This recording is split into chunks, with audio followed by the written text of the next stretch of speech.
Welcome back. As the Drama Festivals 2016 came to a beautiful end, August holidays came to a close as well, and without saying it, third term began. The term where CS Matiang'i scrapped off all social activities and visits to school, including the famous annual prayer day. Don't misunderstand the CS, he had all good intentions. The national examinations began with a bang, with KCPE beginning on 1st of November. The new regulations were fully implemented. The examinations went on so smoothly that all the stakeholders unanimously acknowledged that the reforms by CS Matiang'i would actually work. We want to congratulate the Cabinet Secretary of Education on what is happening in the education sector with respect to exams. Give credit where it is due. For the first time, we can see deliberate efforts to eliminate cheating in examinations. And we urge teachers in this country, we urge parents to support that process. Individuals who have done well, we say yes, here you have done well. And of course, the beginning of corruption begins everywhere. It's attitude. It's attitude. If it begins with exams at that level, those crafty fellows who cheat in exams will end up running public service. What do we expect? Meticulous, corrupt elements. We have seen. If it can work in education sector, then it can work in every sector of the economy.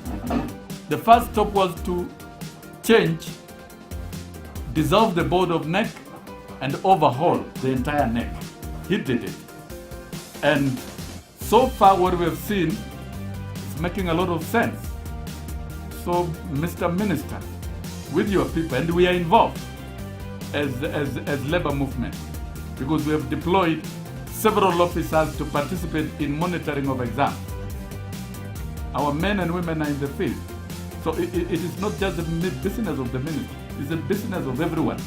But we are excited that we are closer to getting examinations that are free. And that is the beginning of the fight against corruption. And on the 30th of November, KCSE was coming to an end as well, and Dr. Fred Matiang'i was in Machakos overseeing the dispatch of the final paper of KCSE 2016.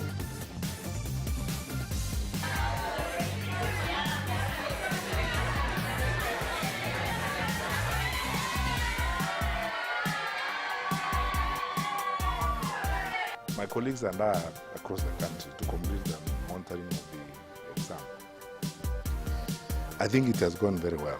The administration of the exam has been very smooth. We have not had any serious incidents anywhere in the country.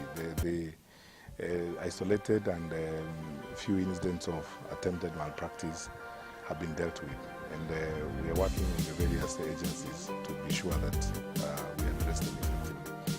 As I said in the morning when I met the principals in Machakos, I'm very grateful to the work that has been done by the principals. One is here, the principal of Machakos Girls. They have done a fantastic job. Actually, the administration of exams this year was particularly intended to benefit more from the leadership and management of the principals and the head teachers, and they have done a fantastic job. Everywhere I have gone, 5 a.m. in the morning, 5:30 a.m. in the morning, I was in Machakos. All the principals are there to take the exams. They have worked very hard, and we have to be very grateful to them.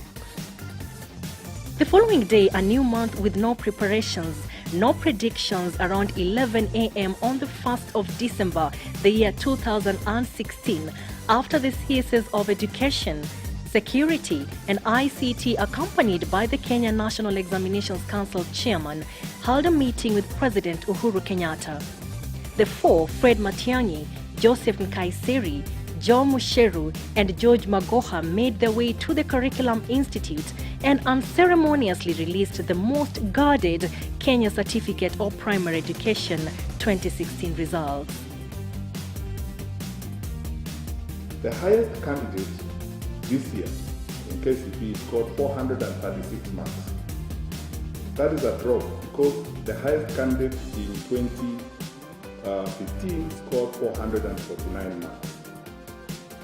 A total of 5,190 candidates scored 400 marks and above.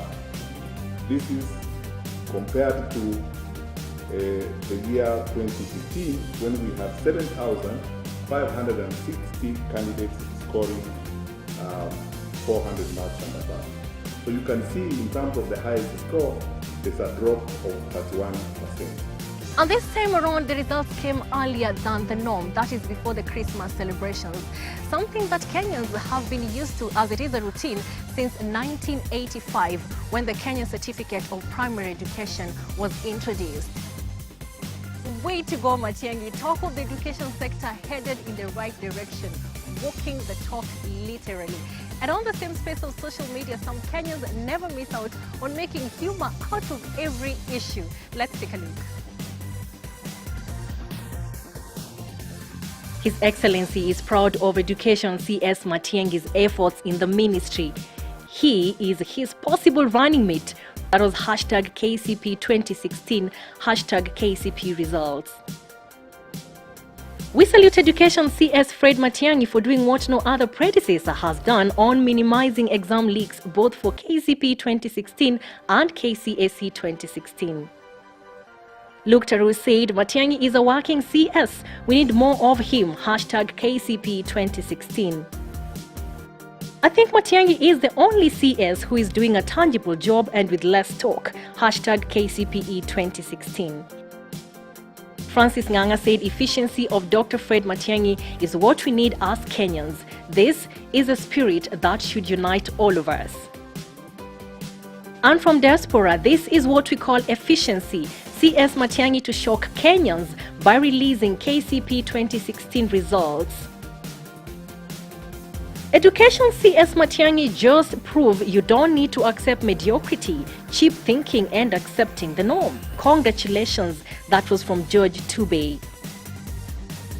Education CS Matiang'i just announced KCP 2016 results. He is my favorite. Retweet if you agree. And as the country went on a celebration mode, Kenyans took to social media, airing their view with the hashtag KCPE 2016 on Twitter. Let's take a look at what Kenyans had in mind. Well, we the people of Nyamira have unanimously appointed Fred Matiang'i as our 2017 governor. Hashtag KCPE 2016. Give CS Matiang'i the IEBC chair position and watch presidential results get announced on your way home from the polling stations. We should clone and reproduce this rare Matiang'ism bug and then release it to every public office right from the presidency. Hashtag KCP 2016. Matiang'i is a true picture of how benevolent dictatorship is important in Africa. We cannot keep negotiating with the cartels. Hashtag KCP 2016. Mazuka Pitts said, I want to be a Matiang'i when I grow up. You just cook ugali in the morning when everyone is expecting tea. KCP 2016 hashtag. A little laugh is good for the soul anyway. But as we wind up here on ELIMU, we still remain mesmerized by the radical changes and reforms brought forward by Dr. Fred Okengo Matiang'i on the education sector. And that's not all. 2016 KCP candidates were not able to enjoy Christmas comfortably.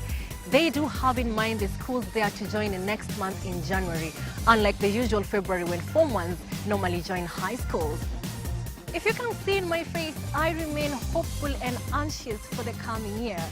But for now, on behalf of ELIMU and myself, we do wish you a happy, adventurous and prosperous, delightful new year. Till then, remember to give us your sentiments and comments about this show on our social media platforms.